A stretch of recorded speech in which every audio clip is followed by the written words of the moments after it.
Уважаемые зрители, это наша новая программа.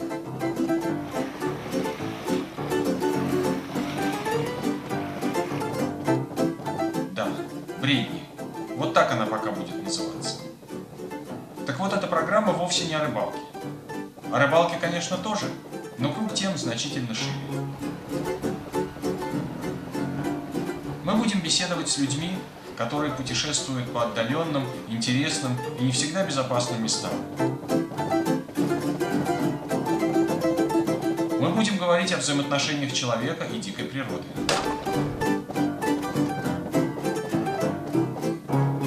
О походной кулинарии и вообще о вкусной и, главное, здоровой пище. О местных жителях.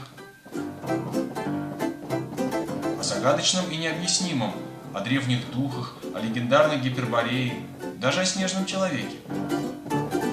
А темы подскажут нам наши видео, опубликованные на YouTube. Может быть, и не только наши. А наш канал называется «Терский берег».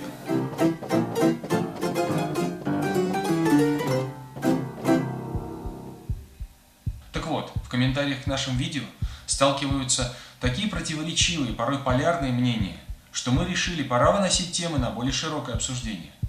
Мы пригласим экспертов, просто людей, которым есть что сказать.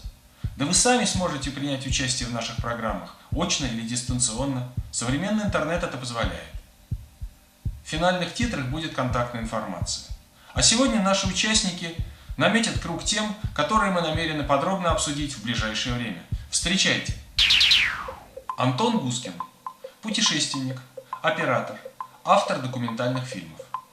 Один из координаторов проекта «Терский берег». Вот такой харю сводится. Добавим бульон. Евгений Кузнецов, журналист-путешественник с рыболовным уклоном. Член Союза журналистов России. Эксперт журнала «Рыбачьте с нами». Любит рыбалку во всех ее проявлениях. Характер очень общительный.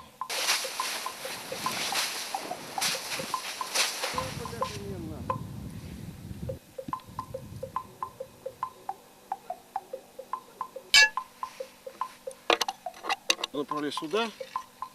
Сань, перехвати ее. Перекрутим вот туда. Сергей Горланов, журналист, фотограф, авантюрист в хорошем смысле этого слова. Характер твердый.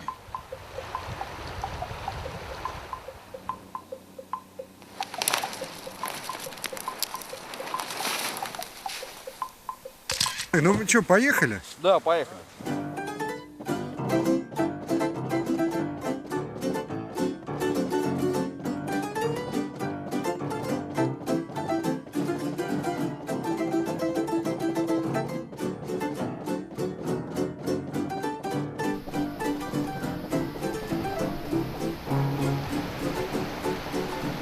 Терский берег – это то место, где мы неизменно любим бывать, где все бывали. И вот такой вопрос. Это же Бог знает где. Вот, когда-то мне казалось, это краем земли. Зачем? Зачем мы туда едем?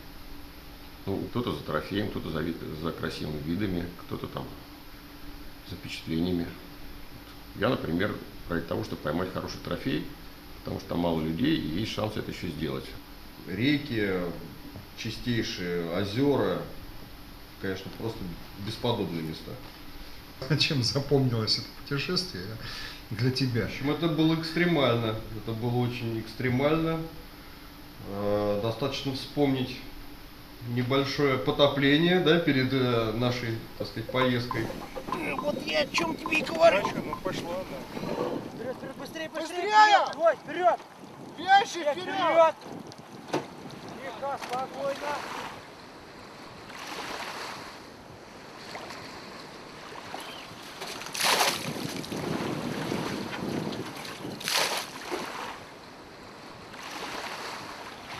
Но на самом деле, блин, наверное, как хочется жить, блин.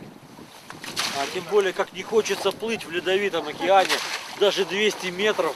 Я просто, блин, я готов убить любого, блин, кто заставит меня это сделать. Ну, блин. делать. Ну, экстриму мы, кстати говоря, наверное, отдельную передачу посвятим, потому что у нас ведущий школы выживания с нами будет нас учить выходить из этих ситуаций.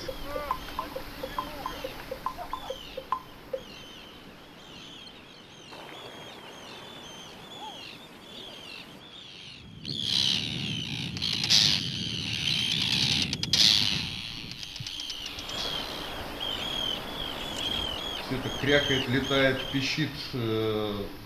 Их там тысячи чаек вздымались, и просто как кулак падало на этого бедного зверя, который переплывал вот это расстояние по морю там, да, вот в этом. Он доплыл? Видимо, я думаю, что нет. То есть редкий зверек доплыл Да. до этого острова. Я так с аппаратом ориентировался обратно, и он спокойно опять щипал траву. Опять при подходе пойти с другой стороны, чтобы они можжевельник не закрывал, сделать хороший кадр. Он опять ускорялся в мою сторону, прижав уши, понятно, что это дело не к добру. И так было несколько раз, и когда ему надоело, он просто стоял уже, смотрел на меня, на все мои движения, и я уже не стал дальше спускаться. Далеко не каждый человек может похвастаться тем, что видел его вживую, то есть не где-то в дельфинарии, там, в зоопарке, а именно вот собственными глазами непосредственно в живой природе. А помимо этого, там кругом были еще следы медведей. Их тропы, остатки там ягодной трапезы. Кстати говоря, по поводу медведей. Вот также на той же самой Пулунге в распадке вот сидел медведь в кустах. Он все-таки пошел от меня в другую сторону. А так вообще машина была огромная. Такой бурый мишка. И скорость у него была весьма приличная. Действительно, вот хорошо, что от нас побежал, а не на нас. У тебя шансов ретироваться не было. По большому счету нет. А еще там злобные лемминги в прошлый раз были, Но лемминги Которые- это вообще отдельная история. которые шмыгают туда-сюда. Я однажды там стоял, ловил, слышу, сзади такой тук-тук-тук-тук-тук, а сзади кустарник, где до этого там следы медведя было. То ли подкрадывают, то ли что-то. Я глядываюсь краем глаза, и он так прибежал, встал, я замер, прибежал, встал, ближе, ближе, Медведь? ближе. Лемминг, А. который, я считаю, злобнее, чем медведь. Он упал на спину, ощерился там, и при любой попытке его сфотографировать, он прыгает и пытается ухватить за камеру. Был бы такой медведь, такой агрессии, как это маленький зверек, я думаю, там в тундре не осталось бы никого. Но леммингов, неудивительно, когда в Щуке находили этих леммингов по 4 штуки. Но вот кумжа, в Кумжине 2 оказалось, и 2 штуки в окуне. То есть вот большой хомяк-то. Вот. И тем не менее окунь и берет на мышь. Вот. То есть та Поклевки снасть, которая в Хабаровске, например, на Таймене работает, можно совершенно спокойно применять и на Кольском. И что самое интересное, местные люди, вот мне что понравилось, сохранили свои традиции, вот эти, поморов, и традиционный лов рыбы. Ну, это парадная сторона медали. Есть еще и другая. Запретили бить зверя сейчас. Это традиционный промысел поморов. Это В общем, тюлени имеешь да, в виду? да. Вот. Ну, хорошо, плохо ли, но значит, у людей сейчас отберут еще и рыбу. Речь идет о возможности полного запрета для сохранения семги. Возможно, это было бы правильно, но другой вопрос. А люди куда денутся?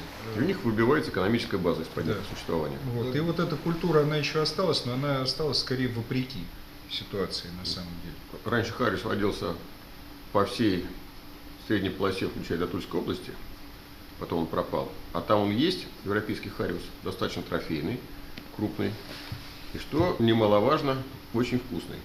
Опять же кумжа, чего здесь нету, семга, и их вкусовые качества, кулинарные свойства, это просто отдельная тема и песня, я бы сказал.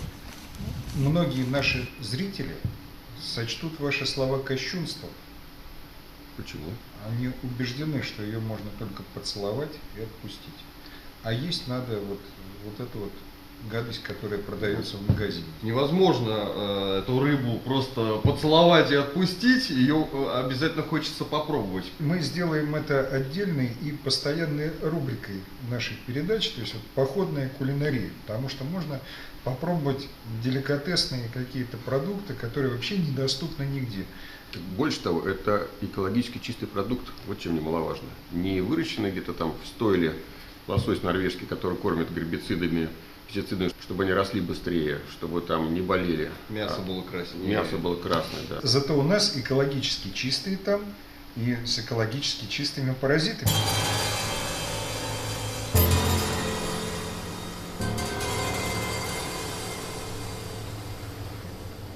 Ну, паразиты, значит, тоже должны быть чистые, если все чистое. Там есть в щучьей икре, встречается, и в кишках рыб я встречал их. Но это отдельная тема. Те, кто любит малосол щучий, на самом деле ходят, конечно, по кромочке. Я за то, чтобы рыба была приготовлена всегда горячим способом. И тогда будет все хорошо. А как же наша любимая сырая семга, и пока она еще хрюкает первую там? Часть туристов должно так питаться. Это хорошая традиция для того, чтобы паразиты никогда не перевелись в природе. Ты знаешь, ну вот лет 10 как, но до сих пор хорошо себя чувствую. И Ну ты просто не проверялся, наверное, еще до конца-то. То есть задача паразита не просто съесть тебя, а дать как можно больше приплода за твой счет.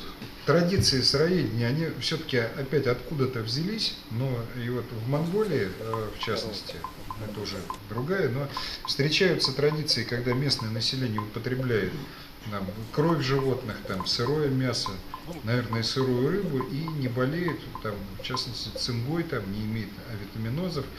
У них есть еда, допустим, оленя режут мелко, заливается кровью, и вот эти маленькие кусочки берут и возле, чтобы невозможно разжевать, у носа срезают там этим и прожевывают кусочки. Так вот, оказывается, в крови свежей витамин С есть, и им не болеют эти люди. Модная фраза нынче «школа выживания», да?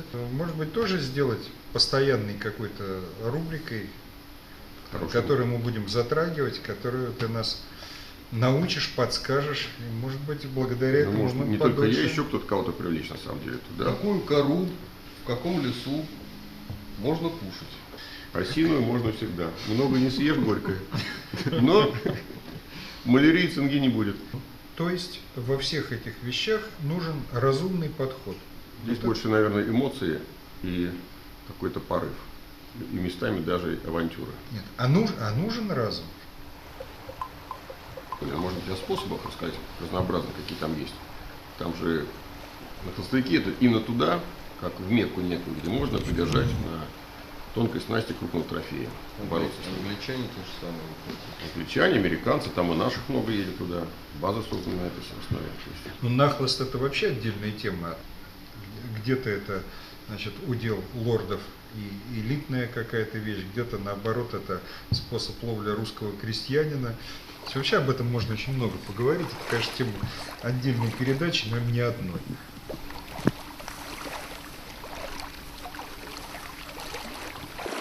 На самом деле, раз у нас программа первая, я предлагаю сделать ее многогранной, как вся любая рыбалка. Это путешествие, это показать красивые места, географию мест в нашей стране. Это Камчатка, это там Дальний Восток, это юг, это даже может быть и за границей, там Монголия, не знаю, там Турция. Куба, все что угодно. Турция, Куда да, едем? то есть, куда едет едем, рыбак за рыбой, показываем. это раз. Потом разные виды ловли. То есть один любит нахлыст, другой любит фидер, третий карповую ловлю, третий, четвертый поплавок.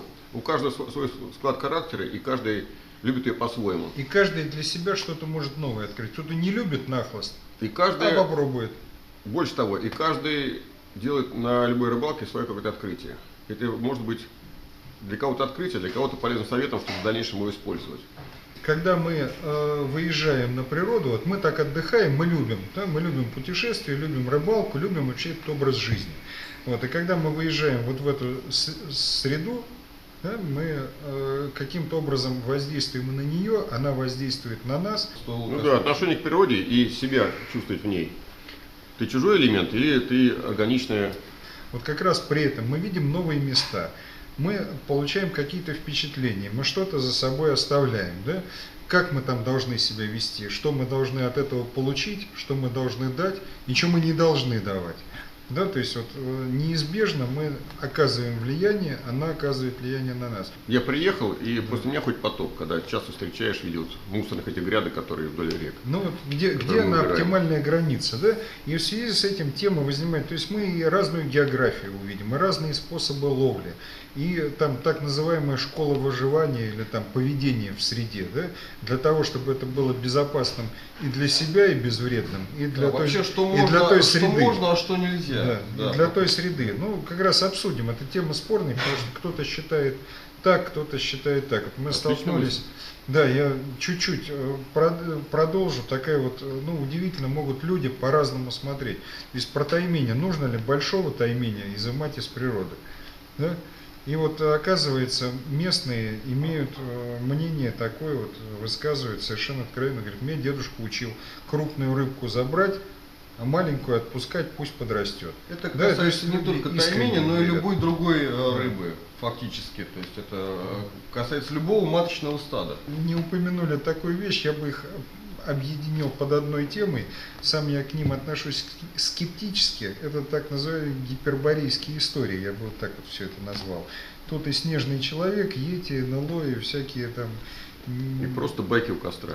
Да, и просто какие-то вещи, с которыми мы сталкиваемся, хотя, ну, может быть, я в своем скепсисе и не совсем прав, потому что, ну, наверное, ну, время от времени люди с этим сталкиваются, ну, наверное, что-то оно может и есть. То есть мы что-то покажем, что-то обсудим, чему-то, может быть, научимся, вот, что-то сами почерпнем.